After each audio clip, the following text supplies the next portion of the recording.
হেলিকপ্টারে চড়ে নির্বাচনী প্রচারে যোগ দিতে গিয়েছিলেন এক নেতা। তবে সেখানেই ঘটল বিপত্তি। নিজ দলের জনসভার পরিবর্তে হেলিকপ্টার নিয়ে অবতরণ করেন বিরোধী দলের জনসভায়।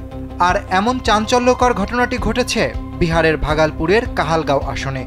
বিহারের বিধানসভা নির্বাচনকে ঘিরে বিশাল জনসভার আয়োজন করেছিল বিজেপি সমর্থিত জোট ন্যাশনাল ডেমোক্রেটিক অ্যালায়েন্স এনডিএ এবং নীতিশ কুমারের জেডিইউ বা জনতা দল ইউনাইটেড। আর এতে যোগ দেওয়ার কথা ছিল বিহারের উপমুখ্যমন্ত্রী সম্রাট চৌধুরীর।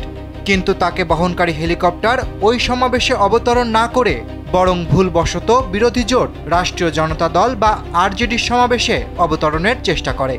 এ সময় আরজেডির সমর্থকরা তা দেখে দলীয় পতাকা নেড়ে ব্যাপক স্লোগান দিতে শুরু করে। আর তাতেই ভুল ভাঙে পাইলটের। দলীয় পতাকা দেখে পাইলট ভুল বুঝতে পেরে দ্রুত হেলিকপ্টার ঘুরিয়ে অন্যত্র চলে যায়। এদিকে হেলিকপ্টার তাড়িয়ে দিয়ে আরজেডির সমর্থকরা ভেবেছিল ভোটের মাধ্যমে এনডিএকে হারিয়ে দিয়ে ঠিক একই কায়দায় তাড়িয়ে দেবে। কিন্তু সে আশায় গুড়ে বালি। এ নির্বাচনে ভূমিধস জয় পেয়েছে এনডিএ জোট।